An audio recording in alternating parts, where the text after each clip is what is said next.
Make sure you guys hit the subscribe button if you guys are enjoying the content that we're throwing up. And make sure you guys hit the like button if you enjoy the video. And yeah, let's begin.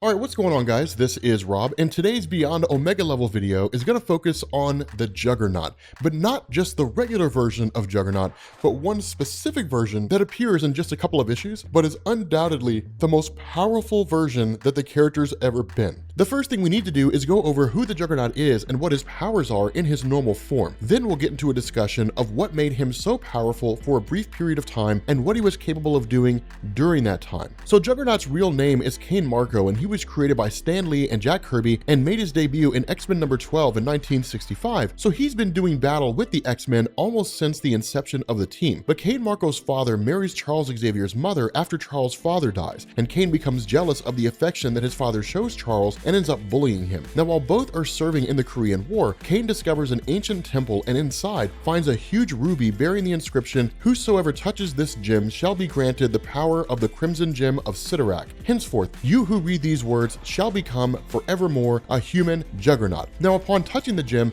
the temple caves in and Cain is buried under the rubble and then presumed dead. Now, what actually happens, however, is that upon touching the gem, Cain becomes an avatar for Sidorak, who's an extremely powerful demon that's existed for over a millennia and inhabits a dimension called the Crimson Cosmos since he was banished from Earth. Now, over 1,000 years ago, Sidorak made a wager with 7 other mystical beings where each of them created an object that would house a fraction of their power and turn the first human who touched it into their avatar. But we'll get deeper into who Sidorak is if we ever do a video on him for this series. So let me know in the comments if you want to see a Beyond Omega level video on Sidorak himself.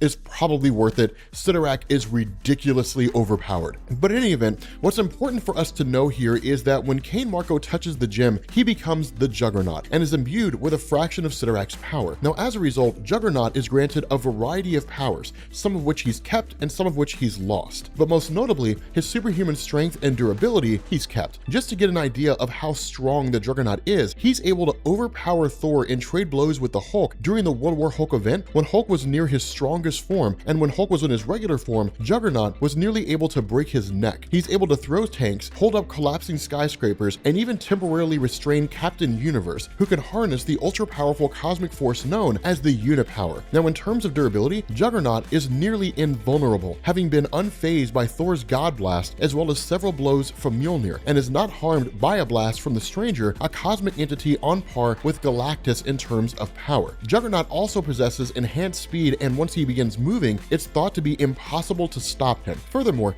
Juggernaut is able to generate protective force fields as long as his helmet remains in place. He's immune to telepathic attacks even from the most powerful psychics in the Marvel Universe. But all this, though impressive, doesn't even get Juggernaut close to being Omega level. For that, we have to go back to 1999 and an event known as the Tryon Saga. Now, the Tryon Saga was a crossover story written by Alan Davis that takes place in Uncanny X-Men number 368, X-Men number 88, and Uncanny X-Men number 369. And so what ends up happening here is that a group of X-Men are mysteriously abducted by a mysterious figure named Edgel and transported to another dimension against their will. Now, when they get there, they realize that in this dimension, their powers do not work the same way that they normally do. Now, this guy Edgel ends up informing them that he was sent to retrieve them by the Tryon, the sentient manifestations of the forces that make up the dimension. He further explains that the X-Men are needed because they have specific experience battling the enemy that's threatening his people, the Juggernaut. Now, at this point, it's revealed that it was actually another longtime X-Men enemy that informed Edgel and his people about the X-Men, a guy named Black Tom Cassidy, who explains the events that led up to Juggernaut plaguing this dimension. Now, Black Tom explains that Juggernaut had found out about a second gem housed at the Temple of Sidorak and tried to retrieve it in hopes of doubling his power. In doing so, Juggernaut walked into a trap set by a cult who needed Juggernaut's energy to charge up the second gem and sap Juggernaut of his power. Now, wanting to help his friend regain his power, Black Tom enlisted the help of Storm, Gambit, and Kitty Pryde to retrieve the second gem, which he gives to Juggernaut. Now, when Juggernaut absorbs the power of the second gem, however, he becomes possessed by a mindless rage and goes on an uncontrolled rampage. What happens then is that Juggernaut punches a hole in the fabric of space-time, and in doing so, rips a hole in the barrier that separates the main Marvel universe from the universe where the X-Men now find themselves. And so Black Tom is also transported to the new dimension and rescued by Idjolp's people. He explains that Juggernaut is being directed by an evil instinct, and even though the Tryon is trying to throw him off course by sending him to other dimensions, Juggernaut is making his way back to their reality to destroy it and is destroying dimensional barriers along the way. And so when the X-Men encounter Juggernaut in this dimension, he's 80 feet tall, suggesting that he's able to change size at will, which also suggests that he's capable of a degree of matter manipulation. Furthermore, we see Juggernaut at this size is battling several giant beasts at one time and emerging not only victorious, but without a scratch. Now beyond this, we don't know exactly what Juggernaut is capable of because we don't really see him in this form very long. But what happens is that Professor X actually projects himself into the astral plane. His astral form comes into contact with Wolverine, and the professor's mind sort of hangs out in Wolverine's body along with his own mind for a bit, but eventually Wolverine and the professor literally enter Juggernaut's mind through his helmet. Now once inside the Juggernaut's mind, they separate and convince the psyche of Kane Marco to drive out the force that's possessing him and retake control of his mind. And when he does so, a second hole is ripped in the space-time continuum as Juggernaut is returned to his normal size, and Professor X's astral form leaves Wolverine and returns to his own body. And so what we end up learning is that there was actually a secret evil element residing within the Tryon that had summoned Juggernaut to their dimension in hopes that he would destroy it. Now he undoubtedly would have done so he had broken through dimensional barriers with ease before arriving in the Tryon's dimension. And so once the Tryon realized what had happened, they enlisted the help of the X-Men to try and stop the Juggernaut, which of course they did. And though we don't get to see as much of this version of the Juggernaut as we would have liked to, because this was done before every story arc was built to run long enough to fill up at least a trade paperback, we see enough of Juggernaut to know that he's beyond Omega level. Not only do we have his usual arsenal of powers, but he's been amped up to the point where he can literally threaten reality by ripping holes in the very fabric that holds it together. So had we been able to see the destruction he'd caused before his run-in with the X-Men, we would have likely had a much longer list of feats that we could point to. And honestly, I wish they had done more with this story and written a more climactic ending to it, as it just sort of ends abruptly without any real resolution. But anyway, this is by far the most powerful version of Juggernaut that we've ever seen, and I feel extremely confident that due to the nature of Juggernaut's powers, that when he's augmented to this degree, he would likely be able to run through and destroy entire planets in the main Marvel universe. But with that being said, guys, we're going to bring this video to an end. If you are new here to Comics Explained, make sure you guys hit the sub button to become part of the Rob Corps. If you guys enjoy this video, make sure you drop a like,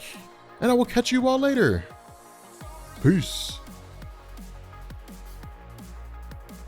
I want to say thank you to all of the new patrons who have joined patreon.com/comicsexplained. I want to give a shout out to Henry, Young Typhon, Elias G, David JS, Jacob H, Ben, John H, Jason C, Austin S, Austin H, James O, Chris T, Matt N, Jeff R, Joey M, Steven Z, Sloth Like Lou, David C, John H, Lean and Mean. That guy asks questions all the time. Adam K, Genosis 916. I want to say thank you to all of you all. This list is growing all the time. Thank you for joining the Patreon.